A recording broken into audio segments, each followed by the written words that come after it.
Bab 7308.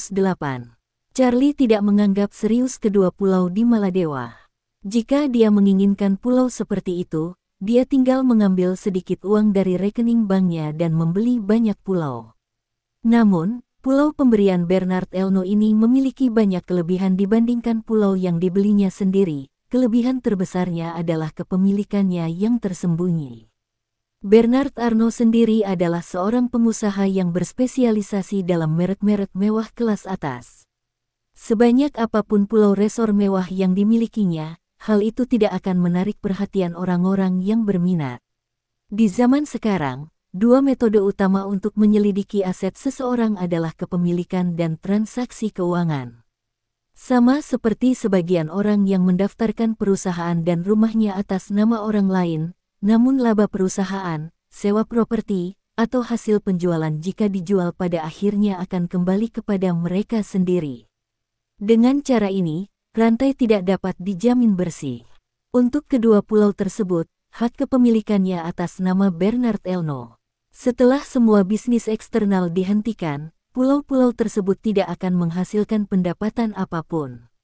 Sebaliknya, pulau-pulau tersebut akan membutuhkan investasi modal. Dananya akan berasal dari Bernard Elno, jadi ia tidak perlu khawatir akan ketahuan. Soal hak milik, ia tak perlu khawatir. Mulai hari ini, Bernard Elno akan mendengarkannya. Itu hanya 2 pulau, dan ia tak akan mempermainkannya. Setelah semuanya beres, Charlie berkata kepada mereka, Kenji Zhao, bawa orang-orangmu untuk menembak ulang mayat-mayat di luar. Rencananya akan segera dimulai. Kenji Zhao mengangguk berat, tidak berani ragu, dan berkata cepat, saya akan melakukannya segera. Charlie menatap Bernard Elno dan Tawana lagi dan berkata, Tuan Elno, Nona Sweet, tolong tangani sisanya sesuai permintaan saya sebelumnya. Seharusnya saya menginap di villa air bersama istri saya malam ini dan tidur tanpa tahu apapun tentang apa yang terjadi di sini. Bernard Elno berkata dengan hormat, baiklah, Tuan Wade, jangan khawatir, saya akan memberitahu pihak berwenang Maladewa dan berusaha untuk tidak mengganggu Anda dan istri Anda. Charlie mengangguk dan berkata, kau harus menunjukkan sepenuhnya identitasmu sebagai bos Pulau Baima dan inisiatif subjektifmu. Setelah insiden ini terbongkar, seluruh dunia akan mengawasi setiap gerakan Pulau Baima dengan saksama, dan kau harus segera mengendalikan situasi setelah insiden ini menjadi masalah besar. Apapun metode yang kau gunakan, ingatlah untuk tidak membiarkan pihak berwenang Maladewa melakukan investigasi yang terlalu mendalam, sehingga orang luar akan berpikir bahwa kau ingin membesar-besarkan masalah kecil. Bernard Elno mengangguk dan berkata, jangan khawatir, Tuan Wade, saya akan tahu cara menangani situasi ini dengan tepat. Tak lama kemudian, Bernard Elno menginstruksikan para karyawan yang sudah terlelap tidur seusai bekerja untuk memperbaiki aliran listrik peralatan komunikasi. Selama periode ini, netizen di seluruh dunia yang menyaksikan siaran langsung konser Tawana mendapati bahwa semua siaran langsung terkait dihentikan secara bersamaan. Mereka semua menduga pasti ada masalah komunikasi di Maladewa. Namun, mereka tidak menyangka bahwa alih-alih menunggu siaran langsung para penonton tersebut dilanjutkan, mereka malah harus menunggu siaran pribadi Tawana.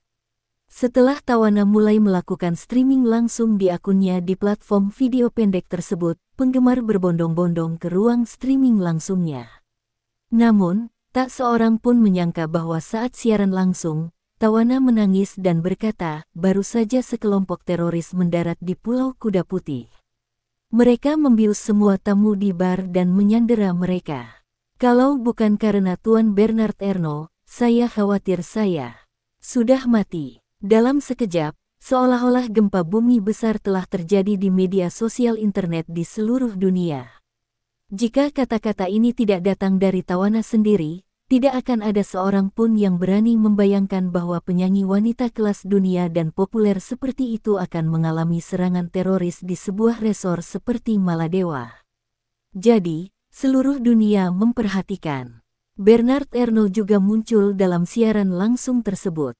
Ia dan Tawana memotret semua tamu yang pingsan dan berkata ke kamera, alasan saya dan Nona Sweet terjaga adalah karena mereka memberi kami penawarnya dan ingin memeras lebih banyak manfaat dari kami. Alur cerita selanjutnya sesuai dengan rencana Charlie. Setelah Kenji Zhao selesai mengisi ulang senjata semua anak buahnya yang tewas, ia menghadap kamera dan berkata dengan lantang, "Halo semuanya. Nama Tionghoa saya Kenji Zhao, dan nama Inggris saya Jack Ma. Saya orang Australia keturunan Tionghoa dan Jepang. 10 tahun yang lalu, saya bergabung dengan organisasi tentara bayaran terbesar di dunia, American Blackwater Company, dan telah menjalankan misi di belahan bumi selatan dalam beberapa tahun terakhir." Dalam video tersebut, Kenji Zhao menceritakan keadaan spesifik insiden tersebut secara rinci. Untuk meningkatkan kredibilitasnya, Kenji Zhao mengikuti instruksi Charlie dan tidak hanya menjelaskan semua detail waktunya di Blackwater, tetapi juga mengeluarkan ponselnya untuk menunjukkan informasinya di app internal Blackwater dan detail misi ini. Pada saat yang sama, ia juga mengatakan bahwa alasan sebenarnya mengapa ia datang ke Maladewa untuk melakukan serangan teroris adalah untuk membunuh seorang panglima perang oposisi, dan kemudian menciptakan serangan teroris dan menyalahkan pesaing terbesar Blackwater, Front Cataclysmic Hall. Setelah mengetahui hal ini, para pemegang saham Blackwater hampir gila. Mereka tidak pernah menyangka bahwa Kenji Zhao yang dipilih dengan cermat akan mengkhianati mereka tanpa ampun dan hampir mendorong mereka ke jurang yang tak bisa kembali. Mereka mampu melakukan banyak hal kotor, tetapi premisnya adalah bahwa hal itu tidak boleh bocor dalam kehidupan ini. Awalnya mereka mengira rencana itu sempurna, tetapi mereka tidak pernah menyangka bahwa Bernard Elno dan Tawana, dua tokoh ternama internasional, juga berada di Pulau Kuda Putih. Yang lebih tidak terduga adalah, demi uang, Kenji Zhao benar-benar mengkhianati organisasi dan bahkan membunuh banyak anak buahnya sendiri. Kemudian, setelah Kenji Zhao mengaku di depan kamera, ia berpura-pura mengeluarkan ramuan dan meminta orang-orang untuk membiarkan semua orang yang tidak sadar menciumnya.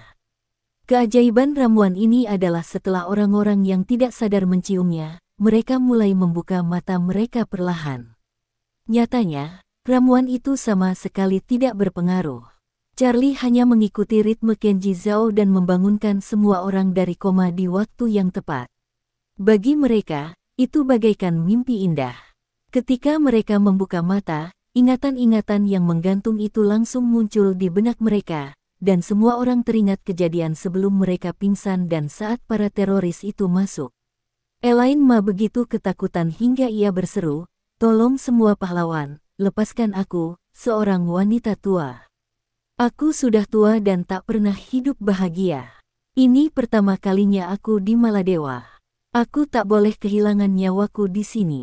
Kenji buru-buru berkata kepadanya, "Nyonya, jangan salah paham. Saya baru saja merencanakan serangan teroris, tetapi ketika Anda pingsan tadi, saya sudah mencapai kesepakatan dengan Tuan Bernard Elno. Dia akan memberi saya hadiah besar yang cukup bagi saya untuk hidup tanpa kekhawatiran, dan saya juga akan bersumpah setia kepadanya. Kecuali beberapa bawahan setia di sekitar saya, semua tentara. Bayaran Blackwater lainnya yang saya bawa telah saya bunuh. Dengan kata lain, Anda semua aman sekarang." Elaine Ma bertanya dengan tak percaya, "Apa maksudmu? Kau tidak akan membunuh kami lagi?" Kenji mengangguk berat, "Tidak, aku tidak akan membunuhnya. Aku telah memilih untuk setia kepada Tuan Dori Bernard Elno seumur hidupku. Mulai sekarang, kau bisa tenang karena kau sepenuhnya aman."